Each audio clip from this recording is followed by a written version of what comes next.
dizer: olha, cuide da minha casa.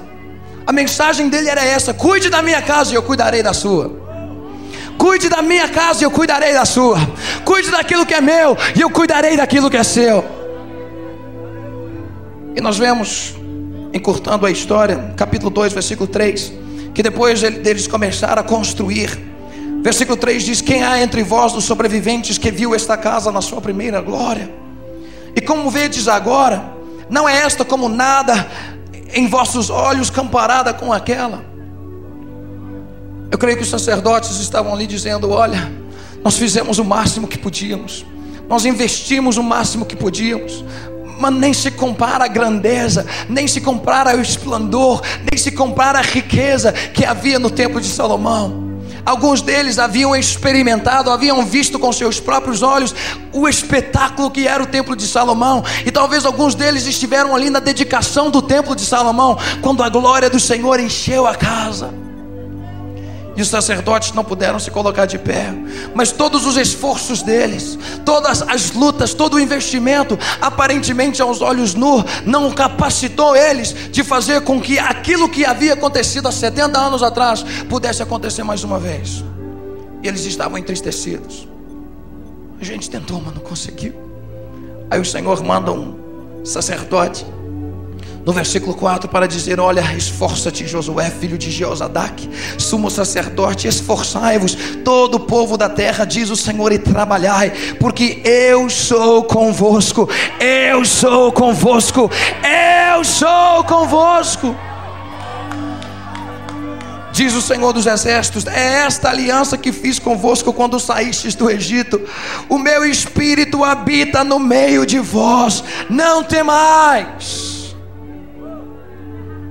Não importa a tempestade, não importa o tumulto, não importa a maré que tem se levantada contigo. Deixa eu te falar, se o Senhor prometeu, Ele é fiel para cumprir. E na sua palavra diz que Ele jamais nos abandonará, Ele jamais abrirá a mão dos seus. Nessa noite eu quero te dizer, meu amado, Ele é contigo, Ele é contigo. O amado da sua alma, aquele que te fortalece, aquele que te levanta no deserto, é contigo. Talvez você diga: David, nessa noite eu estou passando por um deserto, você não sabe o que está sendo a minha vida. Meu irmão, deixa eu te falar, se você está passando por um deserto, alegre-se, porque Isaías capítulo 43 diz que é no deserto que Deus abre caminhos. Isaías capítulo 43 diz que é no deserto que Ele faz os seus rios fluírem. Então, se você tirar os olhos de si e olhar ao seu derredor, você vai ver que tem um rio de Deus fluindo perto de você. Você vai ver que tem um caminho que Ele tem aberto perto de você. E você vai ouvir a voz do Espírito Santo dizendo: vem, vem, vem, vem mergulhar em águas profundas, vem mergulhar no rio profundo, vem nadar no rio de Deus. Lucas capítulo 1 versículo 80 diz que foi no deserto que João Batista foi fortalecido e cheio do Espírito Santo de Deus. Nós vemos tantos personagens. Foi no deserto que João Batista aprendeu que todas as suas fontes estavam em Deus.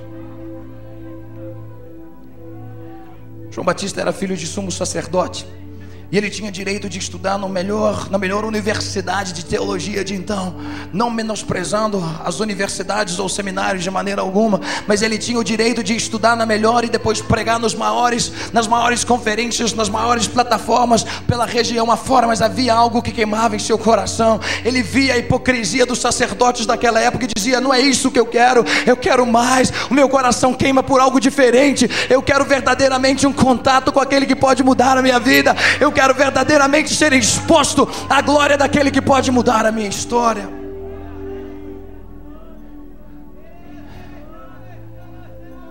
Se você está passando por um deserto na sua vida, quer seja na área financeira, quer seja na área familiar, quer seja em qualquer que seja a área sentimental, ou seja lá qual for, ministerial, eu quero te encorajar nessa noite, meu irmão. Existe um rio fluindo pertinho de você, existem águas profundas fluindo pertinho de você. Tire os olhos de si mesmo e comece a mergulhar.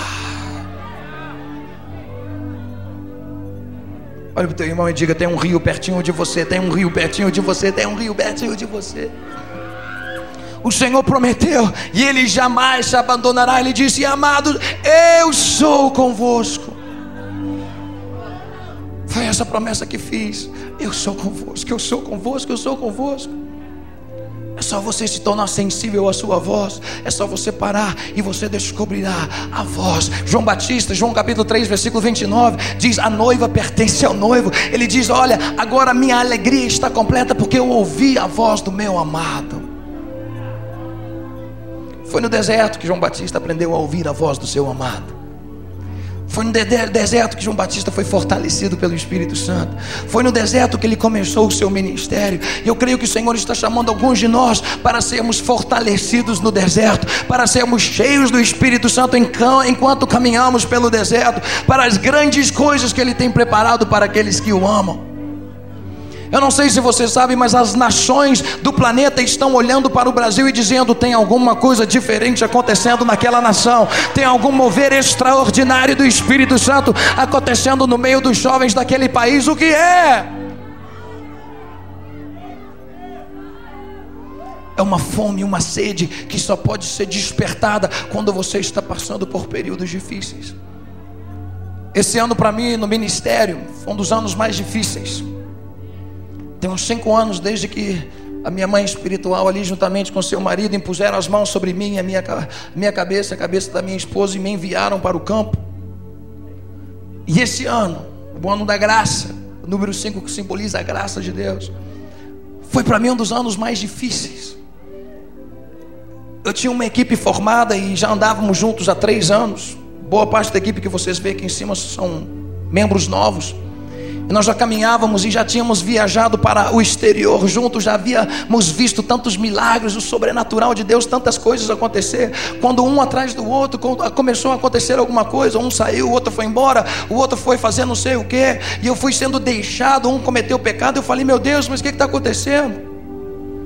Nós já vimos tantas coisas acontecer, tantos milagres, tantos testemunhos juntos. Por que isso está acontecendo? Algumas pessoas começaram a escrever para os músicos que abandonaram o ministério, perguntando se o David tinha caído em pecado, ou se o David tinha aberto mão da visão.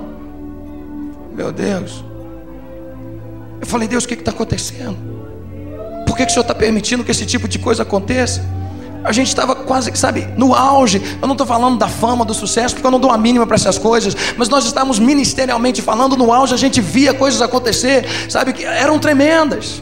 Pessoas sendo libertas, curadas, jovens sendo tocados, restaurados, pastores que nos odiavam há anos atrás, vindo e nos abraçando agora, porque a gente era assim meio radical demais. E de repente o ministério começa a desmoronar, de repente as coisas começam a ir de mal a pior. E eu passei por um deserto terrível. Eu estou confessando para vocês aqui que por algum tempo, só a minha esposa que sabe a dor que eu senti, por algum tempo eu quis até mesmo abrir mão do ministério, falar: Deus, não vale a pena o que eu estou passando, esse sofrimento, essa amargura. A gente estava tão bem, musicalmente falando, a gente era tão entrosado. Deus agora tem me capacitado com homens tremendos, maravilhosos aqui de Belo Horizonte, apaixonados pelo Senhor. Fala amém, rapaz. Amém, me ajuda aí, cara. Não, são verdadeiros homens de Deus. E Samuel, um escudeiro aí há 7 anos. Mas foi um período tão difícil. Eu cheguei perto de abandonar, abrir mão do ministério. Quando o Senhor chegou para mim, eu estava no poço. Ele virou para mim e falou: filho, está difícil, né? Eu falei: tá, Deus. Por quê? Ele virou para mim e revelou algo que havia no meu coração que me deixou escandalizado. O diabo havia vindo e começado a me atacar, mas de uma maneira tão sutil. Eu não tinha parado para observar o que estava acontecendo, mas eu estava começando a tirar os olhos de Deus e colocar os olhos na força do meu braço. Estava começando a voltar os olhos para o entrosamento ministerial que nós tínhamos. Porque aonde nós íamos as coisas aconteciam. Quer seja aqui no Brasil, fora. Nós vimos o mover de Deus na Europa ano passado de uma maneira sobrenatural. Foi tremendo o que nós vimos Deus fazendo em outros países. Eu estive na Argentina com Samuel, nos Estados Unidos, vários países, e nós vimos Deus operando de maneira tremenda. Mas de uma forma sutil o diabo tinha entrado e estava começando a fazer com que eu olhasse mais para a força do meu braço do que para a força do Espírito Santo de Deus. E esta é uma cilada terrível. E quando as coisas começaram a ser tiradas de mim, quando o mundo debaixo dos meus pés começou a ser retirado, a primeira coisa que eu fiz foi vacilar e falar: Deus, não é isso que eu pedi, não é isso que eu quero. Quando o Senhor